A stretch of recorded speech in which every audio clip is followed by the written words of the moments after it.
eternal light shine in our hearts. Amen.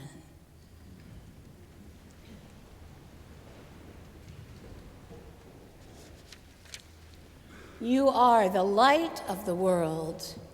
You are the light of the world.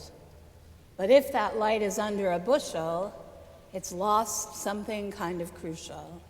You got to stay bright to be the light of the world. You are the salt of the earth. You are the salt of the earth. But if that salt has lost its flavor, it ain't got much in its favor. You can't have that fault and be the salt of the earth. So let your light so shine before men. Let your light so shine, so that we might know some kindness again. For those of you who grew up on 1970s Broadway theater or through decades of high school musicals since then, I apologize for the earworm of Godspell, which will now be with you today.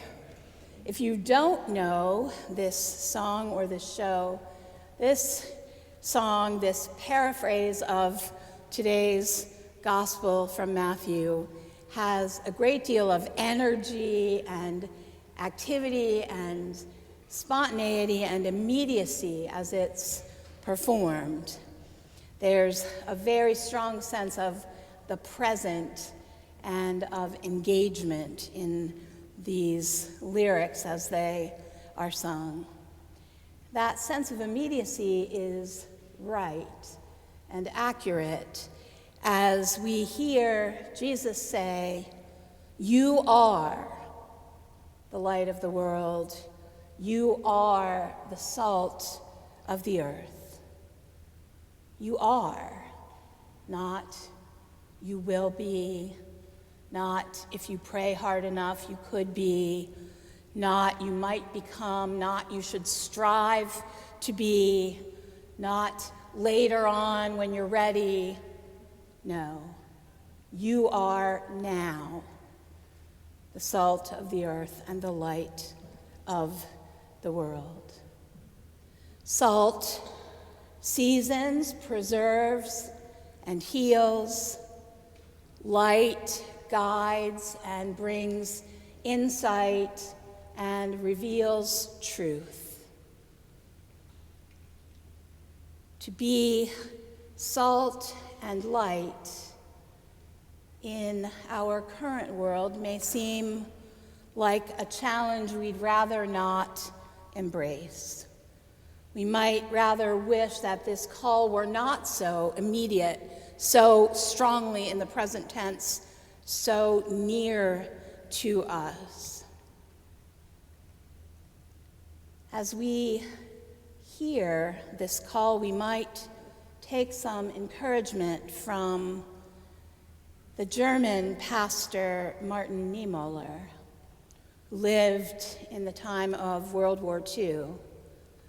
It took Martin Niemöller a while to recognize what was happening as the Nazis came to power in Germany.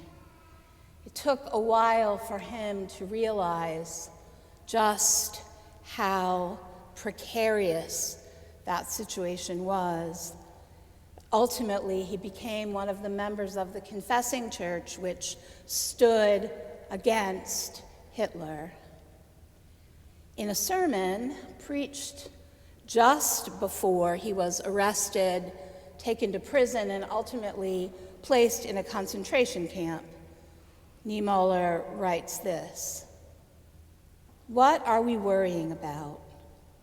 When I read out the names of church members missing or arrested, did we not think, will this wind, this storm that is going through the world just now, not blow out the gospel candle?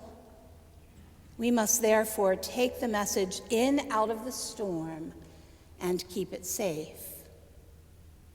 It is during these days that I have realized, that I have understood what the Lord Jesus Christ means when he says, do not take up the bushel. I have not lit the candle for you to put it under the bushel in order to protect it from the wind. Away with the bushel. The light should be placed upon a candlestick. We are not to worry whether the light is extinguished or not. That is God's concern. We are only to see that the light is not hidden away perhaps with a noble intent, so that we may bring it out again in calmer times. No, let your light shine. It is our time to be salt and light. Salt, which is useful when it is scattered, sprinkled, dissolved into the things it gives flavor. Light, which is useful when it is diffuse, spread, reaching into the darkness. Just as we may leave hearing the sounds of Godspell in our head, perhaps we can also hear the echo of Isaiah's words: to loose the bonds of injustice, to undo the thongs of the yoke, to let the oppressed go free, and to break every yoke. Is it not to share your bread with the hungry and bring the homeless poor into your house? When you see the naked, to cover them and not to hide yourself from your own kin. Then your light shall break forth like the dawn, and your healing shall spring up quickly. It is our time to be salt and light, to allow ourselves to be scattered and dispersed and dissolved as we touch the needs of the world. One preacher observes that when we find ourselves weeping at the separation that divides people from one another and from creation itself, even our tears make us the salt of the earth. It's time for us to be consumed in bringing light, to allow ourselves to be the candle which burns, giving of itself, so that light may be seen and shared through the world. Now, not keeping it safe until later, not waiting until we have it all figured out, not fearful, but remembering that God is working in and through us in this world in ways that are larger than we can ask or imagine. Be salt now. Be light now, so that we might know some kindness again. Amen.